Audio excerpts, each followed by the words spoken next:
It's time for a special episode of Happy Landings with your host, Jay Nowak.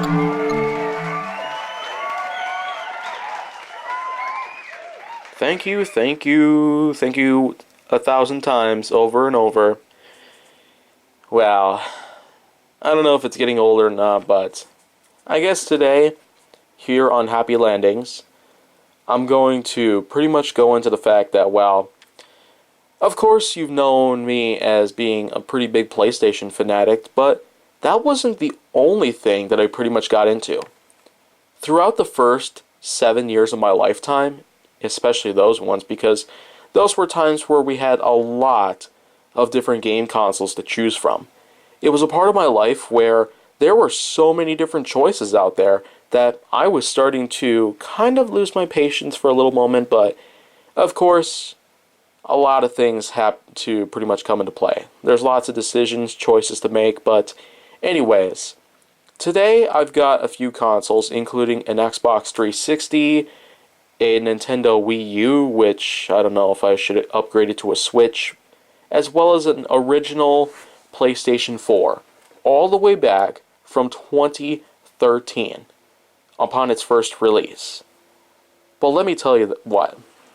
There were a lot of consoles that I've had during the first 7 to 8 years of my lifetime. There were consoles including the first and second PlayStations.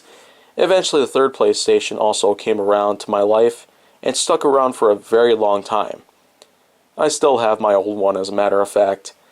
But then, of course, there were other consoles out there, including an Xbox 360, an Xbox Original, all the way from 2000, as well as a Sega Genesis, Sega Saturn, Nintendo GameCube, Nintendo 64, the V-Smile from VTech, which is kind of like more of a educational sort of console out there, as well as the Jakks Pacific plug-and-play games, which are kind of like their own variants of game consoles, except they have their own RCA cable, which you can connect to your television at any time, as well as a crap ton of other things. I've even got my hands on some dreaded Tiger Electronics games. Yeah. They were pretty much games that I ended up getting for free with some McDonald's Happy Meals back then. Some games like Crash Bandicoot, Dora the Explorer, and I think there was another one. Sonic the Hedgehog was another one, but I just can't ultimately seem to really remember it because that's just how horrible those kind of games are. They're so cheap that you'd never want to have them in your life. And yeah, I have had all of those consoles in my entire life at that very moment. The first third of my life revolved around all of those consoles. And I still have a few of them, as a matter of fact. I still got my Sega Genesis, which is actually a plug-and-play variant of it, which was built by Radica. But why don't I go ahead and explain to you that it did come with itself a small variety of games. A nice 6 of them, including my all-time favorite, The Ooze, a 1995 release with a soundtrack composed by Howard Drossen. And as a matter of fact, part of it happens to be my phone's ringtone.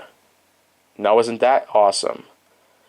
I love that game so much as a child, and I certainly love it today, but as a matter of fact, I can't really get my Genesis to cooperate with a brand new television. I'll figure something out though.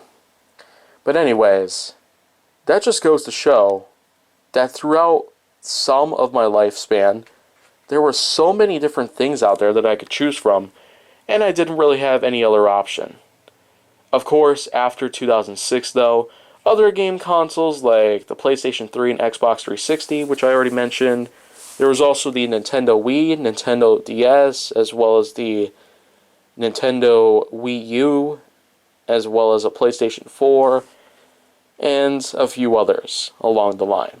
My smartphone also happens to double as a video game console, sometimes even my laptop. But you know what?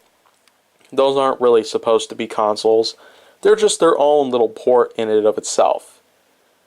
But that just goes to show that the gaming industry has really grown into the mass market.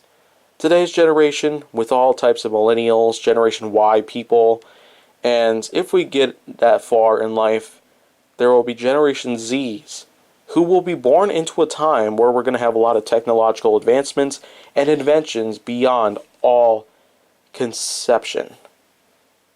And that will be just pure amazing right there. But now, here in 2020, we've already come as far as to crossing over to a few new decades, especially after the millennium has already begun.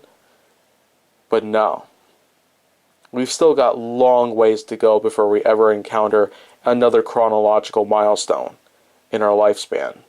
As human beings, it's our job to pretty much ensure that. So for right now, I'm Jay Nowak here on Happy Landings. Today is April of 2020 still. We'll be crossing over into May as soon as we can, but we got plenty of time to spare though. And I'll be signing off right now. Take care, everybody.